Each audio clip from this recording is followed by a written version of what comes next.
tension day am tey jii nit ki nekkoon stade ak nit ki nga fekk këram mu toog ñoom ñaar duñ bokk parce que yow ki nekkoon stade ba doon xeexe doon def lépp soo ko mayoon 24 heures après nga dem gis ko amaana duñ sax nitu coow mais match moo demee noonu tension la rek donc diggante Sénégal ak Maroc am na yoo xam ne xaju si nañ leen bàyyi si jàmm ak salaam ñu ñëw ndax kii di seen attaquant bi ki doon jéem a jël serviette bi dem na ba hôtel ba doon jégalu Edouard Mendy lu mu ko def da koo jégal kon nag ñoom nañ jégal gars yi bàyyi leen ñu ñëw wax ji loolu c'est l'Afrique qui gagne buñ saltel affaire bi quoi ñu c'est le sport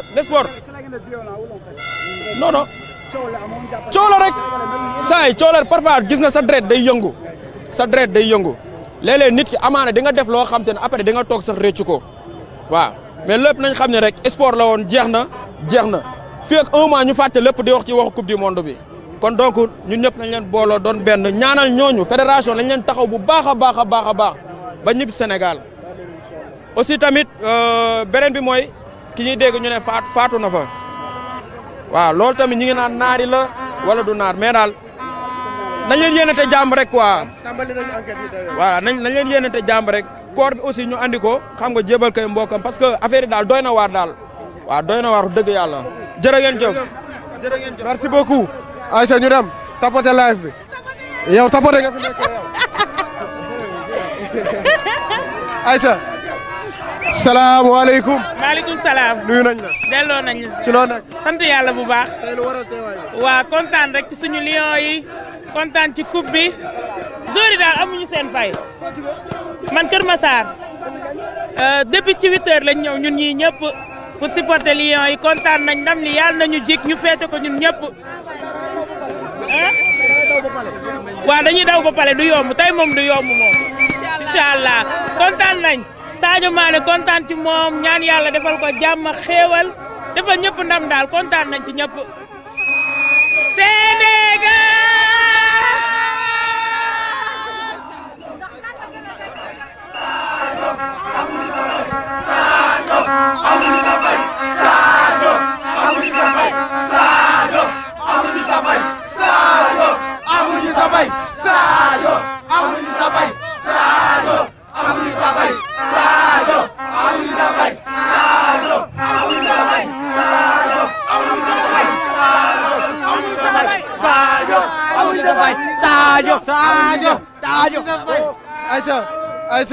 Aïcha mu ngi noonu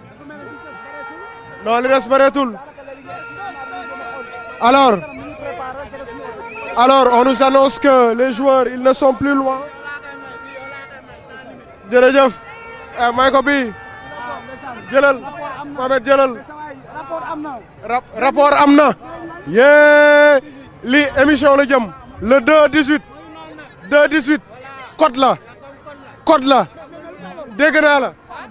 mais sul gaz du ko tere xeeñ lii neex na lool mais on est des patriotes dafa neex gi nga tey joueurs yi ak patriote la ñu wane moo tax coupe bi ñëw yow boo nekkee patriote doo bàyyi dara lépp luy njëriñ réew bi da nga koy xeex wax baaxul dañoo nekk ci feet moo tax waaw def ci code dégg naa la waaw mais Mohamed siyaar naa la ci loo nekk waaw mais mbokk 313 nuyu naa leen sans limite fay nañ la mais ci loo leen ne sant bu baax waa yéen a ngi si jàmm fas yéene dund coono coono gu neex nag coono ju neex tey coono yu bànneex la coono yu bànneex te inchallah on sera ensemble na sotti dañ si koy jàmm yëngal ba mu neex jërëjëf jaajëfati jàmbaar Aïcha suma waa ji bëgg naa la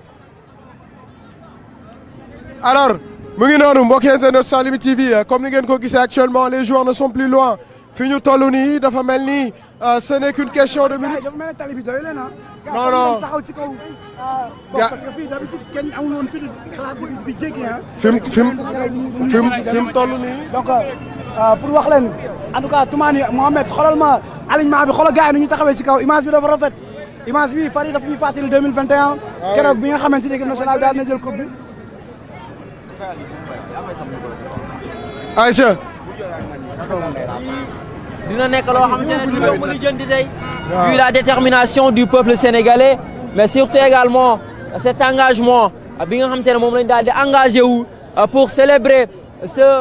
titre là pour célébrer ce sacre ça va être un peu difficile mais surtout faw ñuy fexe collaborer ak le peuple collaborer ak ñi nga xam ne les forces de sécurité forces de défense et de sécurité ça va peut-être faciliter li nga xam te moo di seen liggéey ça va faciliter li nga xamante ne moom moo di xëy na sécurité bi ñu daal di bëgg ñu mën ko am waaye surtout ñu fexe ba yenn buuxante yeeg yi ni mel bañ a jur yenn ci ay incidents donc mu ngi noonu ba léegi Fary on attend l'arrivée de l'équipe nationale du Sénégal nga xamante ne ba léegi normalement ñu ngi war a daal di bàyyeekoo foofu ca diwaanu Diamniadio war a ñëw fekk askan wi fii ci Mariama Niass école Mariama Niass ngir mën a kon daal di tàmbali parade bi war a jaar comme niñ ko waxee EMG jëm Castor bu ko defee ñu jàll fa la nga xam ne moo di ca avenue Bourguiba école normale musée Léopold Sédar Senghor jël corniche ouest bi jubale fa la nga xam ne moo di ca palais de la République du Sénégal. Absolument donc ni nga ko waxee loolu mooy itinéraire bi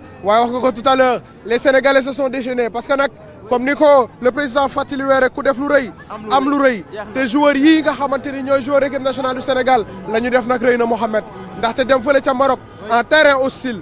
stade bi fees dell ak i marocain waaye itam ñu dundaloo leen ay métiers yu bëree bëri mais teewul ils sont restés concentrés ils sont restés focus ils sont restés fiers ils sont restés sénégalais ba mën a déterminés indi li nga xamante ni mooy cette coupe d'Afrique des nations muy ñaareel la deuxième étoile deuxième sac deuxième réussite pour cette belle équipe nationale du Sénégal ñuy waajal coupe du monde waaye on a une équipe boo xamante ni tey jii nii mënees nañ ci am yaakaar donc ça c'est une victoire c'est une belle réussite boo xamante ni ku ci nekk mën nga cee fier loolu moo waral le peuple sénégalais génn mag ñi ndaw ñi góor ñi jigéen ñi ñëpp pare nañu pour ànd ak cette équipe nationale du Sénégal ngir won leen ni la ñu def kontaan nañ ci te pare nañoo ànd ak ñoom donc je pense que ça c'est une belle chose Ouzin mu doon loo xamante ni tey jii nii en tout cas sénégalais ñi fi nekk muy yow mi yor micro mii ki yorul micro ki yor drapeau ki yorul drapeau ñëpp ko daal di kii donc loolu je pense que sentiment bu am solo la suma waa ji. mu ngi noonu allez-y Ouzin. waaw Mohamed comme ni nga ko waxee itinéraire bi sax bon xaw na limité wu par rapport ak bu njëkk ba parce que bu njëkk ba fi ñu aéroport Léopold Sédar Senghor ba fi nga xam mooy palais de la République moo gënoon métti donc diggante bi jàpp nañu donc 15 kilomètres ba léegi waaye kay ba léegi 15 kilomètres bii moins de 15 kilomètres donc jàpp nañu gars yi dinañ ko mën a daw et puis mag ñi xale yi di Sénégal rek moo ko mën Mohamed Sénégal moom moo ko mën Sénégal moom moo ñu yóbbu ci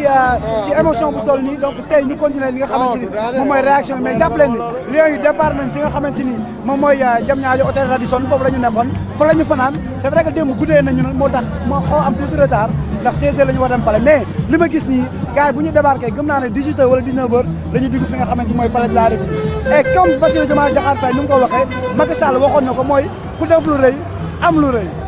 mooy noonu Fary également peut-être beneen sujet boo xam te ne fan yii la yëpp ñu ngi koy daal di évoquer muy man personnellement c'est mon avis personnel mais le peuple sénégalais doit faire bloc derrière l'équipe nationale du Sénégal doit faire bloc derrière la fédération sénégalaise de football doit faire bloc surtout derrière Pape Thiaw kii nga xamante ne tey il est peut-être visé par certaines décisions yoo xamante ne bu sottee mën na ko jural ay jafe-jafe te bu boobaa bu amee jafe-jafe c'est l'équipe nationale du Sénégal moom mooy daal di ressentir la nga xamante ne moom moo di jafe-jafe yooyu donc aujourd'hui plus que jamais le peuple sénégalais doit être déterminé doit être engagé doit être soudé derrière ki nga xamante ne moom moo di Pape Thiaw pour lui témoigner d'abord la nga xamante ne moom moo di son soutien témoigner ko également la nga xamante ne moom moo di honneur bi mu leen daal di ji ñu fay ko ko delloo ko ko ba nga xam ne du am benn jafe-jafe boo xamante ne dina si daal di wét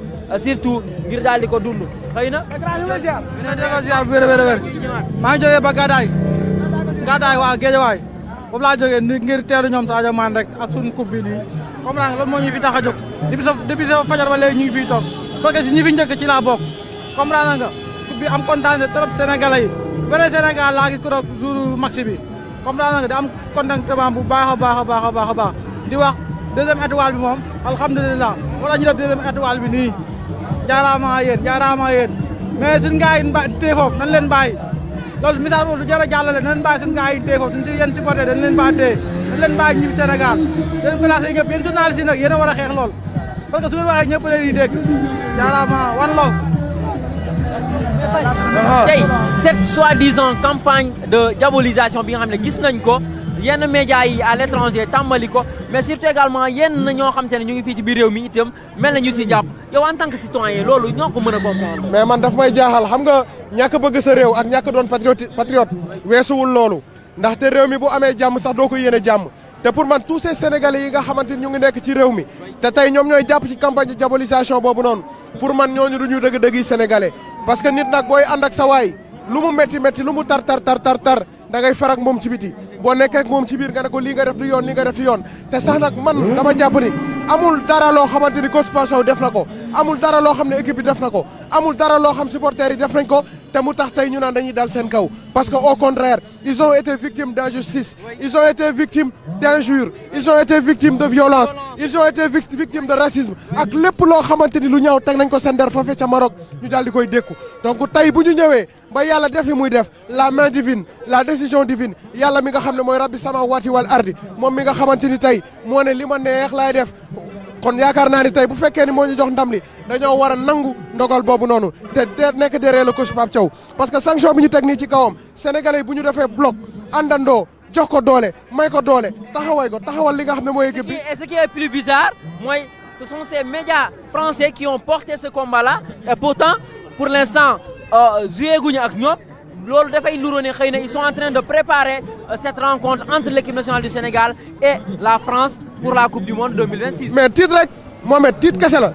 parce que France ci boppam xam na la équipe Sénégal bi mu gis ci champion d'Afrique bii nii bu fekkee ni moom mooy jàkkaarloog moom il aura des problèmes du moins loolu moo waral instant ci bataille psychologique bi la ñu nekk lu ñu mën pour déstabiliser cette équipe dinañ ko def te li ñuy tàmbalee mooy lan mooy coach Pape Thiaw li ñu bëgg mooy mu occupé de plus sa match yoo xamante ni du toog ca banc ba ñoom instant loolu mooy seen objectif par exemple bu ñu nee daan nañu Pape Thiaw tant de match te match yooyu noonu war a tombeek ñu war a dem ci li nga xam ne coupe du monde Pape Thiaw du toog donc ñoom li ñu bëgg mooy leen déstabiliser cette équipe mais nous allons leur montrer que le Sénégal est fort que le Sénégal est uni indivisible que le Sénégal est une grande nation et une grande équipe de football et je pense que loolu noonu sénégalais ñoo ci war a jàpp fédération sénégalaise jël ses responsabilités parce que li nga xamante ni dal na. ñoom waruñu nekk sur la défensive parce qu'ils sont victimes donc tey waruñu toog ba peut-être la fédération marocaine di attaquer wala CAF di leen teg ay sanctions ñu naan pare nañu pour répondre la nga xamante ne moom moo di à cette supposée plainte marocaine là tey waruñu nekk sur la défensive mais au contraire ñoom ñoo war a attaquer ñoom ñoo war a condamner ñoom ñoo war a daal di ñaawlu yenn actes yi avec des preuves yoo xam ne c'est des preuves palpables parce qu'on a tous vu ces vidéos ces images li nga xamante ne moom moo di ces actes yi ñu daal di teg que ça soit les supporters sénégalais que ça soit l'équipe nationale du Sénégal en commençant par le voyage Tanger-Rabat ba ci sax biir stade ba ci conditions ya ñu nekkoon hôtel ba nga xamante ne il a fallu que ñu taper sur la table ñu mën a obtenir hôtel digne de ce nom il a fallu que ñu taper sur la table mën a obtenir un terrain d'entraînement boo xamante ne sax c'est pas digne de ce nom parce que ba léegi mënuñ ko amal la nga xam ne moo di ab séance à huis clos donc loolu aujourd'hui la fédération sénégalaise de football doit être à l'offensive et pas sur la défensive. mais loolu mooy dëgg parce que xam nga la moo tax fédération am na équipe juridique am na benn cabinet boo xamante ni tey jii ñooy saytu lépp lu jëm ci wàllum règlement gi ñu mel te wax nga ko tout à l'heure depuis Tanger bi nga xam ne la ñu nekkoon depuis la qualification le Sénégal a été victime de li nga xamante ni tey jii nii mooy les magouilles de la CAF man je ne dirais pas le Maroc mais la CAF ci boppam confédération africaine de football bi nga xamante ni moo waroon veiller à la bonne organisation de cette coupe d'Afrique là donc pour man tey ñoom ñoo war a jël seen responsabilité déposer des plaintes déposer des recours wax ne effectivement dañoo dañ tooñ ci li nga xamante ni mooy seen nekkin foofee ca Tanger seen nekkin fële ca Rabat te je pense que loolu bu ñu ko déposer avec l'apport de toute l'Afrique parce que tey mbir mi yemul kese Sénégal sànq maa ngi ciy wax am koo xam ne commenté na ne parlez s'il vous plaît en français parce que même les Africains ils savent que le Sénégal a été victime de magouilles le Sénégal a été victime de sacrifice le Sénégal a été victime de vol tey loolu noonu yëpp nekk ay mbir yoo xamante ni tey jii nii il suffit que la fédération prenne ses responsabilités pour déposer des plaintes au niveau de la fédération au niveau de la FIFA mais aussi l'opinion populaire prendra part en faveur du Sénégal donc pour man tey jii nii c'est la marche à suivre il ne faut pas attendre il faut préserver li nga xam ne mooy suñu quiétude préserver cette équipe là préserver cette équipe et ça passe tout simplement par une prise de position ferme de cette fédération là ni ñu ko defee woon à Tanger noonu lañ ko war a defaatee fii nga xam ne moo ci Ndakaaru wane ne on n'est pas du tout content certes on a gagné la finale mais on pouvait le jouer ce match là sans problème on pouvait le jouer le match là dans les règles de l'art sans pour autant qu'il y ait en tout cas des bruits de part et d'autre et je pense que loolu mooy objectif bi nga xamante ni ñun ñëpp amoon nañ ko ci mbir mi. Effectivement Fary comme vous l'avez si bien dit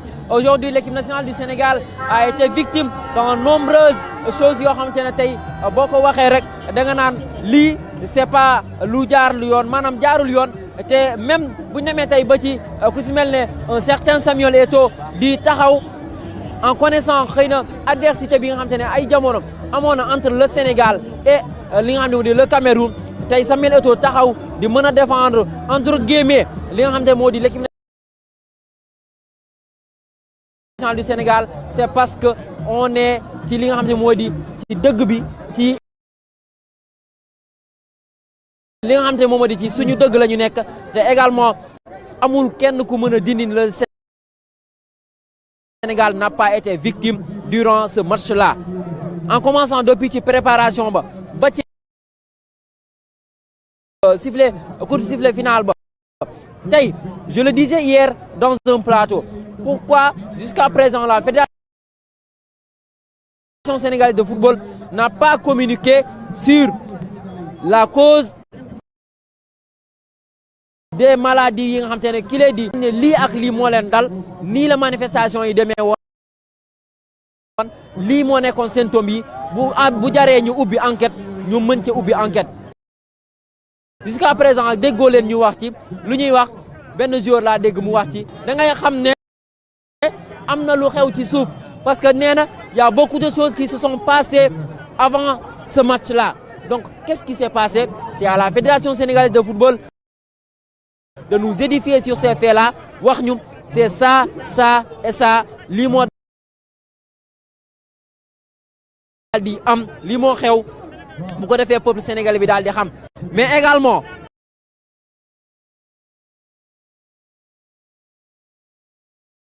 par rapport ak l'arbitrage forcément bu